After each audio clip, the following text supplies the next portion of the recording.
दोस्तों, कभी ना कभी भूले भटके आपका कोई ना कोई फोन तो गुम हुआ ही होगा।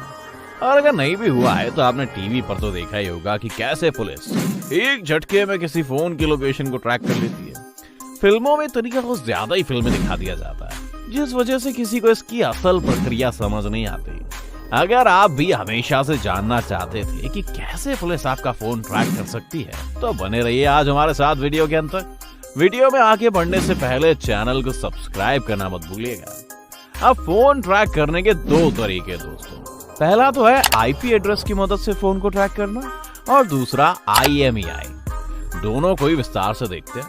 पहले जान लेते हैं आईपी एड्रेस असल में होता क्या है। आईपी एड्रेस से लोकेशन ज्यादातर ऐसे केसेस में ट्रैक की जाती है जहां कोई साइबर कंप्लेंट आई और आपको बाकी कुछ ना पता हो।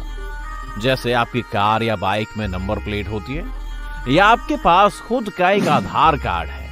ऐसे ही अगर आप इंटरनेट से कनेक्टेड हैं तो आपके डिवाइस का एक आईपी एड्रेस होता है। ये आईपी एड्रेस आपको आपके इंटरनेट सर्विस प्रोवाइडर जैसे जियो या एयरटेल से मिलता है।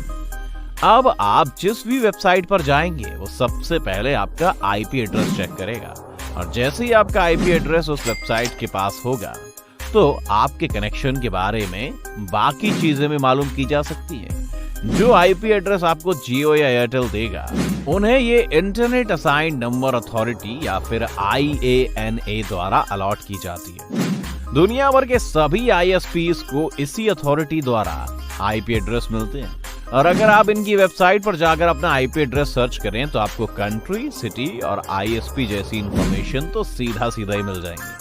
अब इसमें दो परेशानियां हैं।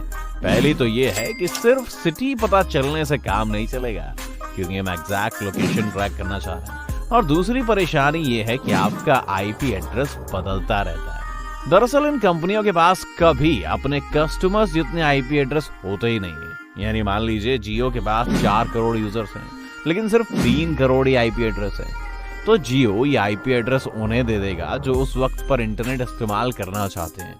इसका ये मतलब भी है कि एक साथ कभी भी जियो के सभी कस्टमर्स इंटरनेट नहीं इस्तेमाल कर पाएंगे, लेकिन हमें ये फर्क ज्यादा पता नहीं चलता। तो परेशानी आप समझ गए ना कि एक तो पहले आईपी एड्रेस से शहर के अलावा कुछ पता नहीं चल रहा है और दूसरा ये आईपी एड्रेस भी लगातार बदलते रहते हैं। यहाँ पर शुरू होता है पुलिस का असली काम। अगर उन्हें ये मालूम हो कि आईपी एड्रेस किस वक्त पर नोट किया गया है तो वो आपकी ISP कंपनी से पूछ सकते हैं कि फलाने वक्त को आपने आईपी एड्रेस किसे दिया था। अब यहाँ से उन्हें आपके सिम कार्ड या फिर राउटर की जानकारी मिल जाएगी। साथ ही पुलिस उस कंपनी से आपकी ID प्रूफ की कॉपी भी मांग सकती है जो आपने कनेक्शन लेते हुए दिया था। उसी ID से पुलिस आपके एड्रेस तक पहुंच जाएगी। याद रखिएगा, पुलिस ऐसा तभी करेगी जब कोई इन्वेस्टिगेशन चल रहा हो, वरना कंपनीज को किसी के साथ भी डेटा शेयर करने की अनुमति नहीं है। अगर आपने गौर किया हो तो इस पूरी प्रोसेस में कमी रह गई है। अगर आप अपना एड्रेस छोड़कर किसी और जगह रह रहे हो या फिर आप इंटरनेट नहीं इस्तेमाल करते हो तो ये पूरा प्लान फेल कर जाएगा, जिसके लिए एक अलग व्यवस्था है और वो है IMEI नंबर। IMEI नंबर हर फोन के साथ आता है और हर फोन का IMEI नंबर दूसरे से अलग होता है। अगर आपके पास डुअल सिम कार्ड वाला फोन है तो आपके पास IMEI नंबर भी होगा। अब पुलिस को ये IMEI नंबर कैसे पता चलेगा? एक तरीका तो ये है कि किसी का फोन चोरी हो गया और वो खुद ही पुलिस को ये जानकारी दे पाएगा, और अगर ना भी दे पाए तो पुलिस ये चेक करेगी कि उस फोन में आखिरी सिम कार्ड किसका था और उस सिम कार्ड की मदद से उन्हें सबसे पहले फोन का IMEI नंबर मिल जाएगा।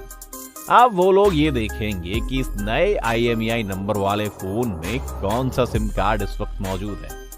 ये पता करना भी उतना मुश्किल नहीं है। जब भी आपका फोन ऑन होता है तो वो लगातार किसी ना किसी सेल फोन टावर से कनेक्टेड ही रहता है और उस टावर को IMEI नंबर जैसी सभी जानकारियां भी भेजता रहता है। जैसे ही पुलिस को सिम कार्ड मालूम हो जाता है तो वो सबसे पहले ये देखते हैं कि इस सिम कार्ड के नजदीक 3 टावर कौन से हैं। 3 ही क्यों? 3 इसलिए क्योंकि अगर एक टावर से आप उसकी दूरी नापेंगे तो एक बड़े से सर्कल में वो कहीं भी हो सकता है। 2 टावर से आपको पता चलता है कि ये सिर्फ उन जगहों पर हो सकता है जहां ये टावर के सर्कल एक दूसरे को काट रहे हैं। लेकिन अब भी 2 अलग अलग लोकेशंस आ जाएंगे। लेकिन तीसरे टावर के आने से आपको पता होगा कि जहां तीनों सर्कल्स एक दूसरे को काट रहे हैं, सिर्फ वहीं वो फोन हो सकता है।